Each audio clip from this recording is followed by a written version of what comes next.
నిజామాబాద్లో కానిస్టేబుల్ హత్య కేసులో నిందితుడు రియాజ్ను పోలీసులు అదుపులోకి తీసుకున్నారు. ఓ లారీ క్యాబిన్లో నుంచి దూకి పారిపోతున్న రియాజ్ను పట్టుకున్నారు. అయితే అదుపులోకి తీసుకునే క్రమంలో మరోసారి కత్తితో దాడికి తెగబడ్డాడు. రియాజ్ పారిపోతుండగా బైక్ మీద వెళుతున్న ఇద్దరు కానిస్టేబుళ్లు వెంటాడారు. పట్టుకోవాలంటూ ఆ వైపు వెళుతున్న యువకులను పురమాయించారు. ఈ క్రమంలో ఆసిఫ్ రియాజ్ను పట్టుకోవడానికి వెళ్లగా కత్తితో దాడి చేశాడు. ఈలోపు కానిస్టేబుల్ వచ్చి రియాజ్ను అదుపులోకి తీసుకున్నారు. రియాజ్ను అరెస్ట్ చేసినట్టు పోలీసులు ప్రకటించారు.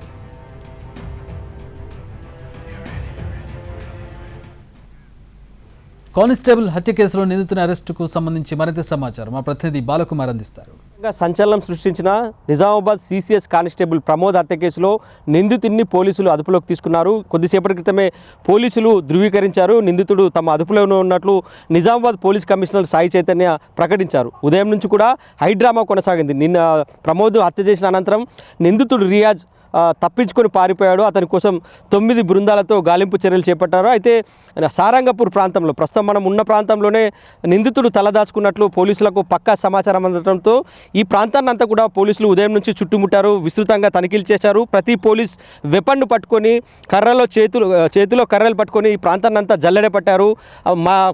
కొద్దిసేపటి క్రితం ఇదే ప్రాంతంలో క్యాబిన్ లారీ క్యాబిన్లో తలదాచుకున్నట్లు పోలీసులు గుర్తించారు. అయితే గుర్తించిన క్రమంలోనే పోలీసులు చుట్టుముట్టడం, అక్కడ నుంచి ఒక్కసారిగా పరిగెత్తాడు రియాజ్. పరిగెత్తుకుంటూ పారిపోతున్న క్రమంలో రియాజు మరోసారి అతన్ని ఎదురుగా వచ్చిన ఒక సామాన్య వ్యక్తిని కూడా అతను కత్తితో దాడి చేశాడు. బైక్ మీద వెళ్తున్న ఇద్దరు కానిస్టేబుల్ అతను వెంటాడుతుండగా పట్టుకోవాలంటూ ఆ వైపు నుంచి వెళ్తున్న యువకులు పురమాయించారు. ఈ క్రమంలోనే నెహ్రూ నగర్కు చెందిన ఆసిఫ్ రియాజ్ను పట్టుకోవడానికి వెళ్ళగా తన వద్ద ఉన్న కత్తితో దాడి చేయడంతో ఎడమ చేతికి గాయమైంది. ఈలోపే కానిస్టేబుల్ అంతా కూడా రియాజ్ను చుట్టుముట్టారు. రియాజ్ని పట్టుకొని అదుపులోకి తీసుకున్నారు. అనంతరం విచారణ నిమిత్తం నిజామాబాద్ జిల్లా ఆసుపత్రికి తరలించారు. ప్రస్తుతం మనం చూస్తున్నాం ఈ ప్రాంతంలోనే పెనుగులాట జరిగింది. రియాజ్ని ఒక వ్యక్తి అంటే డ్రైవర్ వ్యక్తి పట్టుకునే క్రమంలో ఇక్కడ పెనుగులాట జరిగింది. ఇదే ప్రాంతంలో కత్తితో మెకానిక్ పైన దాడి చేశారు. నెహ్రూ నగర్కు చెందిన ఆసిఫ్ గాయపడ్డాడు. అతనికి తీవ్ర గాయాలై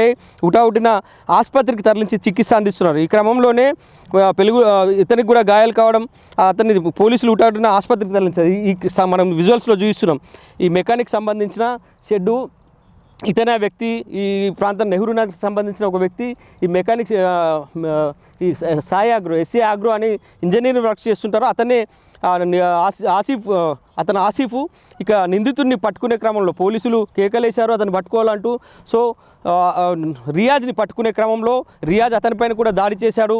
సో ఇదే ప్రాంతంలో దాడికి కూడా గురయ్యారు. అతను బాధితులు ప్రస్తుతం ఆసుపత్రిలో కోలుకుంటారు. అయితే రియాజ్ని ఎన్కౌంటర్ చేసిల్లని ఒక ప్రచారం జరిగింది. కానీ పోలీసులు ఖండించారు. రియాజ్ని కేవలం అదుపులోనే తీసుకున్నాం, రియాజ్ని ఎటువంటి ఎన్కౌంటర్ జరగలేదనేది నిజామాబాద్ పోలీస్ కమిషనర్ సాయి చైతన్య అయితే ప్రకటించారు. ప్రస్తుతానికి రియాజ్ పోలీసుల అదుపులోనే ఉన్నాడు.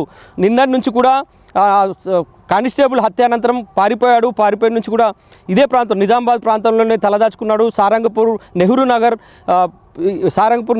ప్రాంతాల్లోనే తిరుగుతూ తలదాచుకున్నాడు. కానీ పోలీసులకు అందిన పక్క సమాచారం మేరకు రాత్రి త్రుటిలో తప్పించుకున్నాడు. కానీ అప్పటి నుంచి కూడా పోలీసులు తమ ప్రయత్నం కొనసాగిస్తున్నారు.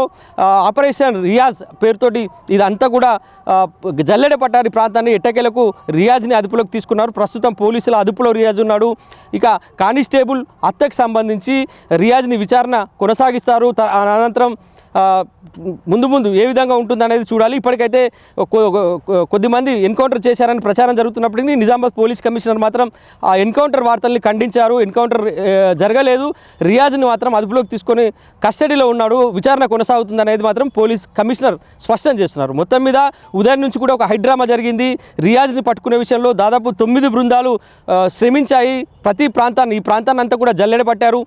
లారీ క్యాబిన్లో చిక్కుకొని పారిపోతూ ఎట్టకేలకు పోలీసులకు చిక్కాడు. ఇక కానిస్టేబుల్ హత్య అనంతరం రియాజ్ పట్టుబడటంతో కానిస్టేబుల్ కుటుంబ సభ్యులు కూడా హర్షం వ్యక్తం చేస్తున్నారు. కానీ కఠిన చర్యలు తీసుకోవాలనేది మాత్రం ప్రమోద్ కుటుంబ సభ్యులు డిమాండ్ చేస్తున్నారు. ఇక పోలీసులు ఏ విధంగా యాక్షన్ చేస్తారనేది చూడాల్సి ఉంది. ఇది రియాజ్కి సంబంధించిన తాజా అప్డేట్. కెమెరామెన్ రవిచరణ్తో బాల్కుమార్, ఎన్టీవీ, నిజామాబాద్.